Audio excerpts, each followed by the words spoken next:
grub by this time. Mine is intact, waiting in store for an evil day. I haven't done nearly as much reading as I ought to have done for the exam. Can you tell me anything about the history of Europe or the world between AD 100 and 1066? Because I know nothing. Or tell me of a book which puts it shortly. I only know that Charlemagne was crowned in 800, but what he was doing there I haven't the faintest. The month of the Somerville examination came far too quickly for the progress of my solitary studies. My first paper plunged me at once into panic, and I inwardly resolved that the moment we were permitted to leave the room, I would tell the principal that I was returning home at once. Suddenly, though, I decided to stick out the ordeal. Frantically seizing my pen, I started to write. Uppingham, 25th of March, 1914. Dear Vera, many thousand congratulations on your exhibition to Oxford. Why would you not believe me before when I told you that the average woman of today is not clever? If, as you say, you did partly the wrong work, it shows that you must have been far superior to the majority of them. I feel quite out of it not being able to get any award myself. However, you at any rate have saved the family reputation, and I heartily congratulate you once more. It will be most useful to you all the time you're up at Oxford, as scholars and exhibitioners form a higher class of their own.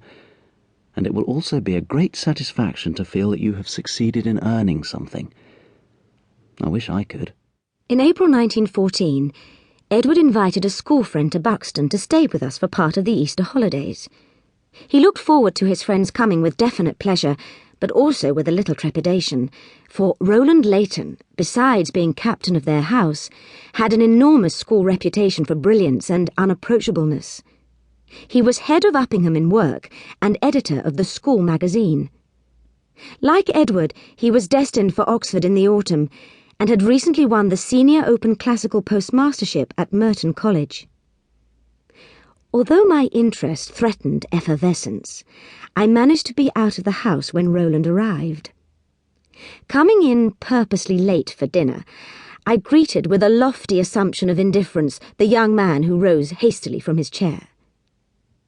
But I had not been with him for 10 minutes before I realized that in maturity and sophistication he was infinitely the superior of both Edward and myself.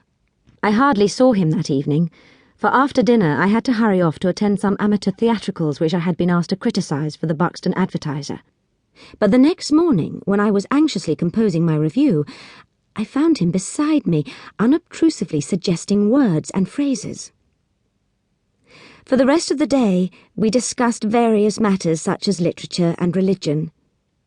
During the course of a 10-mile Sunday walk through the famous Goyt Valley, I amused myself with an intimate analysis of Roland's character. He became very silent under my animadversions on his conceit, and that manner of expressing it which I called the quiet voice. Down the long white road we walked together, down between the grey hills and the heather where the tawny-crested plover cries. You seemed all brown and soft, just like a linnet.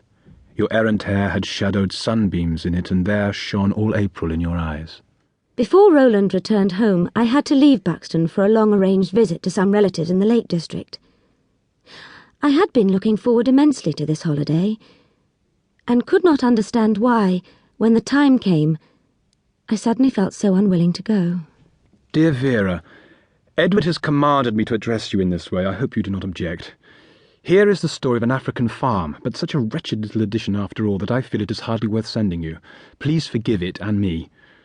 The spirit was willing, but the publishers unaccommodating.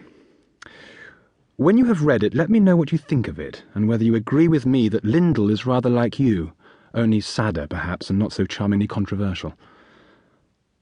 I am so very sorry that you had to go away just as I was learning to renounce the quiet voice, and had begun to feel less shy. It sounds very selfish of me to say this, but I have enjoyed my visit to you, as you put it, immensely. Now that the greater attraction has taken herself off, I shall be free to devote myself to the neglected Edward. Not that he seems to mind very much.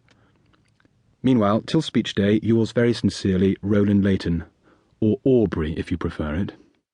Dear Roland, thank you so much for the story of an African farm. I am delighted with it. I cannot think why you should despise the edition, as it pleases me, for though ornate bindings look very elegant in my bookcase, the plainer ones are the kind I use.